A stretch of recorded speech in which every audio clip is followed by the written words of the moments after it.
তুমি আমার প্রতিপালক আল্লাহ আল্লাহ। বিসমিল্লাহির রাহমানির রাহিম।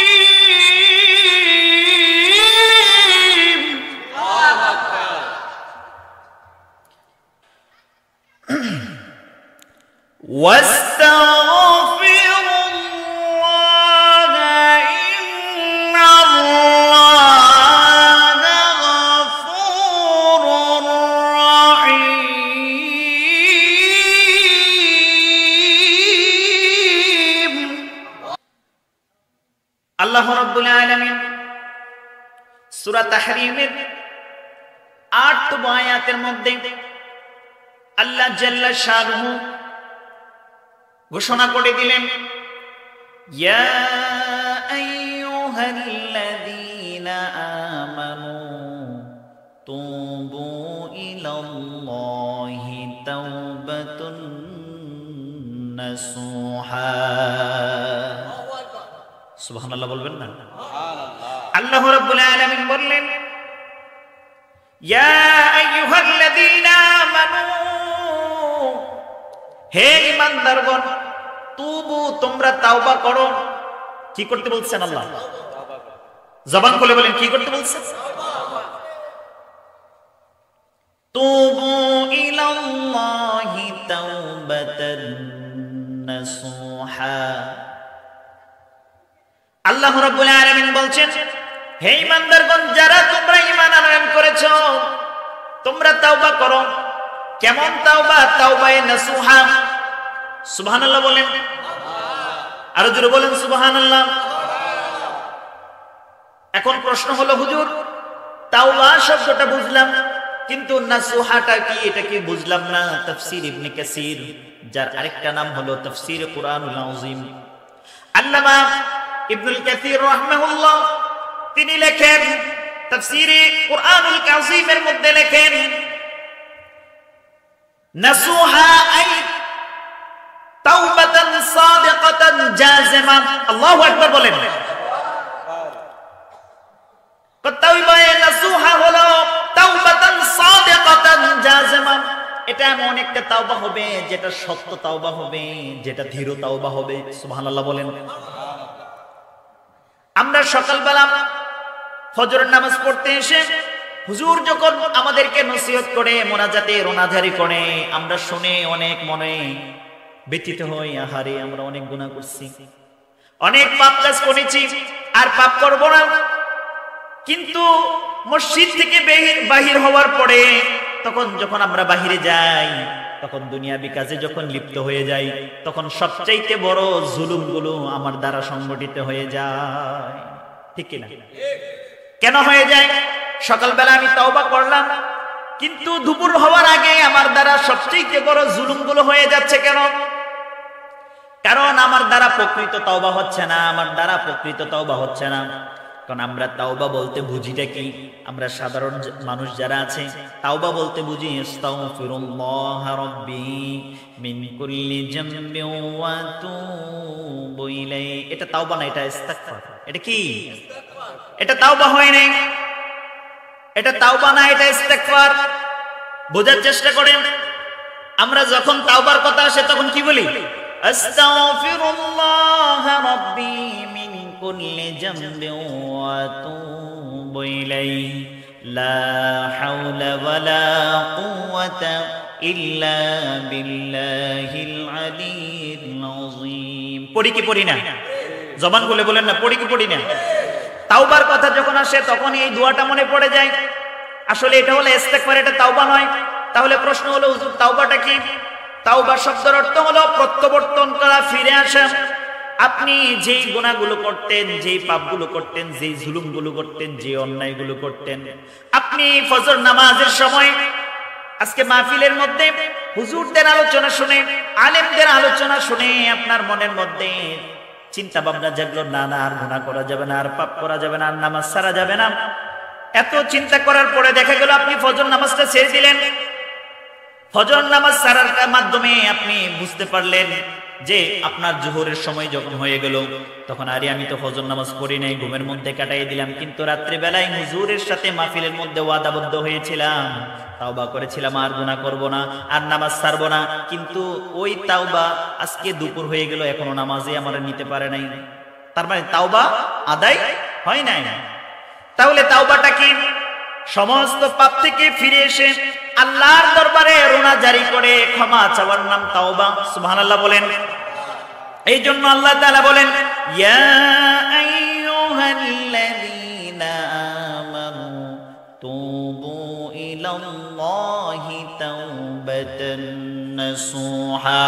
হে ঈমানদারগণ, তোমরা আল্লাহর নিকট তওবা করো। কেমন তওবা? তাওবায়ে নাসুহা, এমন তওবা।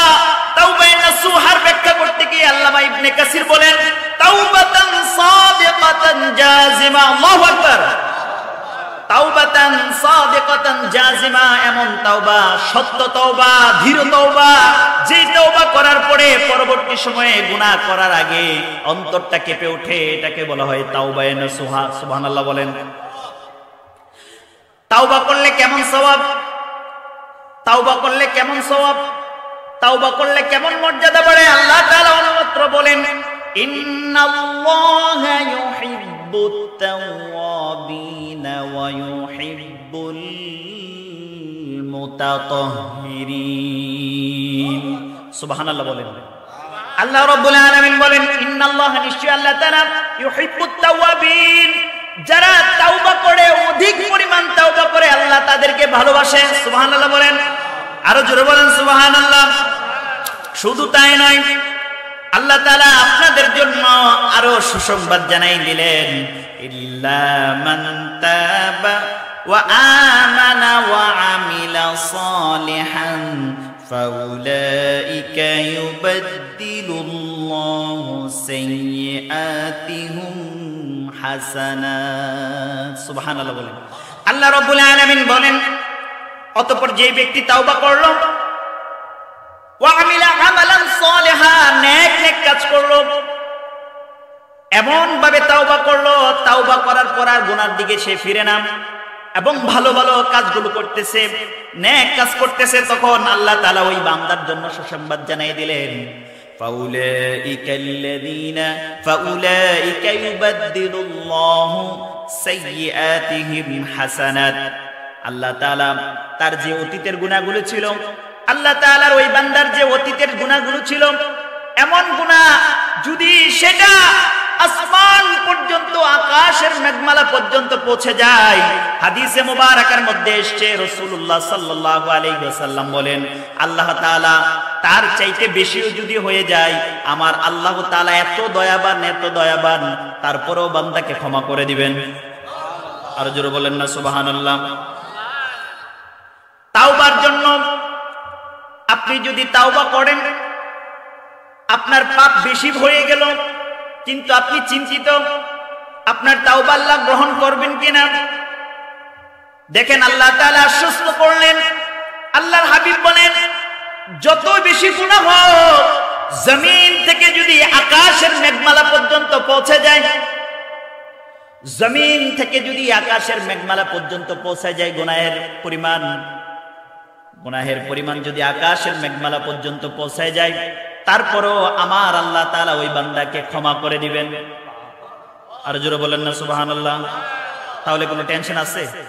টেনশন আছে? আল্লাহ তাআলা বলেন, লা তাকুনাতু মির রাহমাতিল্লাহ ইন্নাল্লাহা ইয়াগফিরুয যুনুবা জামিআ ইন্নাহু হুয়াল গফুরুর রহিম। বিসমিল্লাহির রাহমানির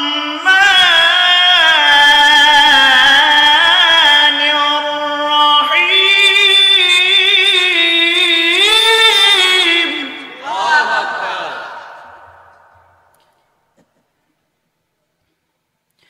বিসমিল্লাহ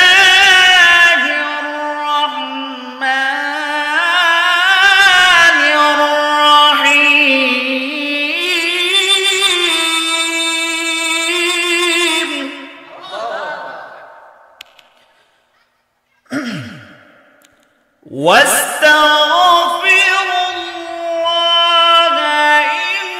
ইন্নাল্লাহ গফুরুর রহিম।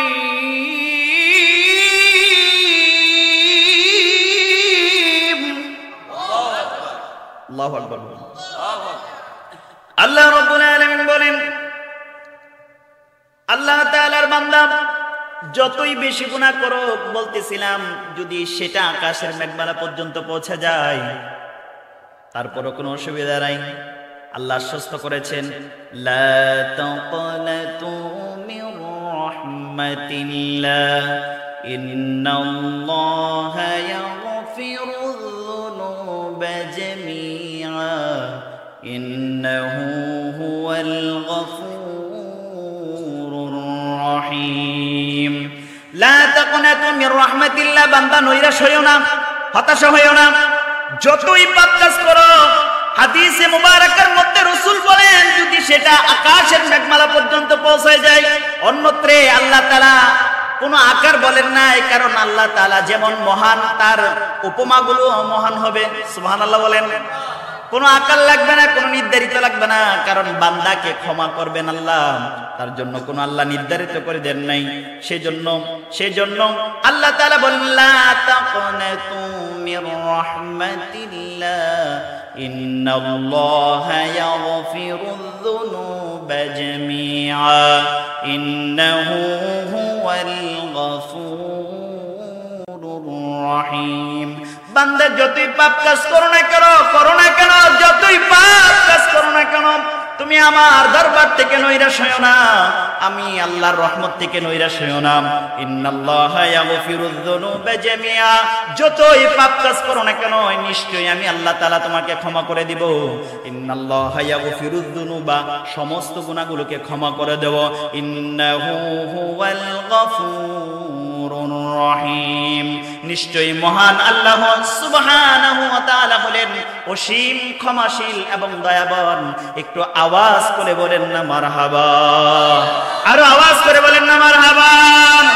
আল্লাহ আমার রব, ওই রবি আমার সব। আল্লাহ আমার রব, ওই রবি আমার সব। দমে দমে তনু মনে তারি অনুভব। আল্লাহ আমার রব, ওই রবি আমার সব। তোমার দুনিয়াতে আমি যেদিকে তাকাই, অশেষ নিয়ামতে ডুবে আছি সদাই। সুবহানাল্লাহ বলেন। তোমার নিয়ামতে আমি যেদিকে তাকাই, অশেষ নিয়ামতে ডুবে আছি সদাই। সুবহানাল্লাহ বলবেন না? সকলে বলেন, আল্লাহ আমার রব, ওই রবি আমার সব। আল্লাহ আমার রব, ওই রবি আমার সব।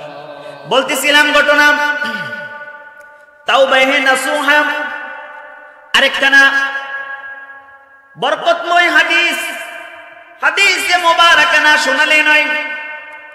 বান্দার প্রতি আল্লাহ তাআলা কেমন খুশি হয়ে যান বান্দা যখন তওবা করে। আমরা তো জানি শুধু আল্লাহর নিকট আমরা তওবা করছি, কিন্তু বান্দা যখন আল্লাহর নিকট তওবা করে আল্লাহ রাব্বুল আলামিন কেমন খুশি হয়ে যান। হাদিসে মুবারাকার মধ্যে বুখারী শরীফের জিলদে সানির মধ্যে 933 পৃষ্ঠার মধ্যে হাদিসে মুবারাকা খানা এসেছে।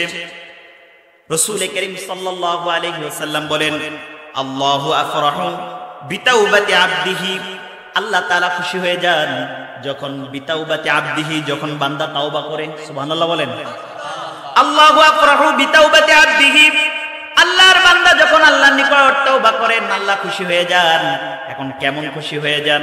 হাদিসে মুবারাকার মধ্যে ইরশাদ হচ্ছে, যে কোনো বান্দা যখন আল্লাহর নিকট তওবা করে আল্লাহ খুশি হয়ে যান। কেমন?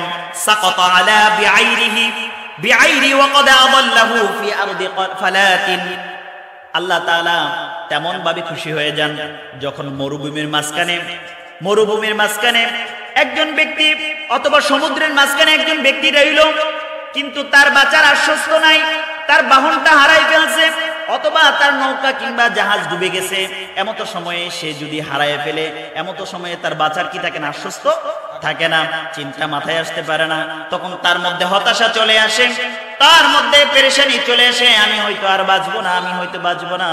তখন তার মনের মধ্যে, তখন যদি ওই সেই ব্যক্তি, ওই হতাশাগ্রস্ত ব্যক্তি যদি তার বাহনটাকে খুঁজে পায়, তখন সে কেমন খুশি হয়ে যায়, অনেক বেশি খুশি হয়ে যাবে। ঠিক মহান আল্লাহ সুবহানাহু ওয়া তাআলা তার চাইতে বেশি খুশি হয়ে যান। আফরাহু দ্বারা আফদালু ইসমে তাবদীলের সিগা দ্বারা অধিকতা বুঝালেন, বললেন আফরাহু, অধিক খুশি হয়ে যায় যখন বান্দা আল্লাহর নিকট তাওবা করে। তখন যখন ব্যক্তি যখন তার বাহনকে হারিয়ে ফেলে, তার বাহনকে যখন হারিয়ে ফেলে, তখন যেমন খুশি হয়ে যায়, তার চাইতে বেশি আল্লাহ তাআলা খুশি হয়ে যান যখন বান্দা আল্লাহর নিকট তাওবা করে। সুবহানাল্লাহ, আর জোরে বলুন সুবহানাল্লাহ। শুধু তাই নয়, আপনি তাওবা করছেন, আপনার এই তাওবাটা কিভাবে কবুল হলো না হলো বুঝলেন কিভাবে?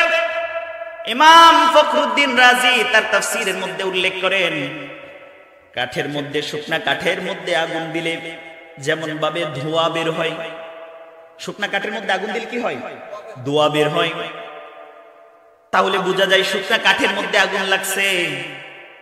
তদ্রূপ ভাবে বান্দা যখন আল্লাহর নিকট তাওবা করে, তার চোখের পানি যদি আসে, অনুশোচনার আগুন যদি তার ভিতরে জ্বলে ওঠে, তার মধ্যে যদি আল্লাহর প্রতি তার যদি ভয়ে কম্পন সৃষ্টি হয়ে যায়, হৃদয়টা যদি নরম হয়ে যায়, চোখের পানিগুলো যদি অজস্র আকারে ঝরে, তখন বুঝতে হবে যেরকম ভাবে শুকনা কাঠের মধ্যে আগুন দিলে ধোঁয়া বের হয়, তদ্রূপ বান্দার অন্তরের মধ্যেও এরকম ভাবে তাওবা বা অনুশোচনার আগুন যদি জ্বলে ওঠে, চোখের দ্বারা অজস্র পানি এভাবে বের হতে থাকবে, যেমন ভাবে শুকনা কাঠের মধ্যে আগুন দিলে ধোঁয়া বের হতে থাকে। সুবহানাল্লাহ বলেন।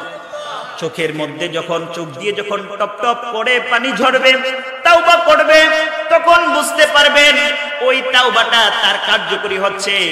আর যদি চোখে দিয়ে পানি না আসে, আমাদের মধ্যে অনুতপ্ততা না আসে, আমাদের মধ্যে যখন অনুশোচনা না আসবে, অনুতপ্ততা না আসবে, তাহলে বুঝতে পারবো আমাদের এই তাওবাগুলো কি হচ্ছে না, কবুল হচ্ছে না।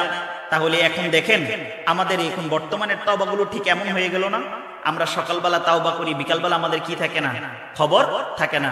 জোর ওয়াক্ত তাওবা করে যাই, আসরের সময় নামাজ কাজা হয়ে যায়, শব বরাতের রাতে, শব মেরাজের রাতে হুজুরের সাথে কান্নাকাটি করে একদম একদিক করে ফেলি, কিন্তু ফজর নামাজ কাজা হয়ে যায়। কেন? কারণ আমাদের মধ্যে কি হয় না, অনুশোচনা তৈরি হয় না। শুনে রাখেন, তাওবায়ে নাসুহা গ্রহণ হওয়ার জন্য তিনটা জিনিস লাগে। কয়টা জিনিস? তিনটা। আমি বলি দিয়ে শেষ করে দিচ্ছি, হুজুর বসে আছেন। তাওবায়ে নাসুহা গ্রহণ হওয়ার জন্য, মকবুল হওয়ার জন্য তিনটা জিনিস লাগবে। এক নাম্বার হলো নাদামাত, অনুশোচনা লাগবে। কি লাগবে? অনুশোচনা। অনুশোচনা আপনাকে ভিতর থেকে, আপনার অন্তরের মধ্যে আগুন জ্বলে উঠতে হবে। দুই নাম্বার হলো ওই তাওবা, অর্থাৎ ওই আপনি যে পাপগুলো করতেন এগুলোকে ছেড়ে দিতে হবে। এগুলো কি করতে হবে? ছেড়ে দিতে হবে। আপনি সুদ লাগাইয়া গিয়া মসজিদের মধ্যে গিয়া আপনি প্রথম কাতারের মধ্যে 2 রাকাত নফল বাড়াইয়া পড়লে লাভ হবে? আপনি টাকা লাগাইছেন সুদে কিংবা পত্তনে, এখন তো আধুনিক নাম হয়ে গেছে পত্তন লাগাইয়া গিয়ে আপনি 2 রাকাত করে 4 রাকাত করে নফল বাড়াইয়া পড়েন, লাভ হবে? কারণ এটা আপনার কি হলো না, তাওবা হলো না। তো 2 নাম্বার কি লাগবে? পাপগুলোকে ছেড়ে দিতে হবে। 3 নাম্বার যেটা লাগবে সেটা হলো আপনি আর ওই পাপের দিকে ধাবিত হতে পারবেন না। এই 3টা শর্ত যদি আপনি পালন করতে পারেন, তাহলে আপনার মধ্যে তাওবায়ে নাসুহা অর্জিত হবে। আল্লাহ তাআলা আমাদেরকে প্রত্যেককে তাওবায়ে নাসুহা হকগুলো আদায় করে, এগুলোকে মান্য করে আল্লাহর নৈকট্য লাভ করার তৌফিক দান করে। সকলে পড়েন আমিন। আর জোরে বলেন আমিন।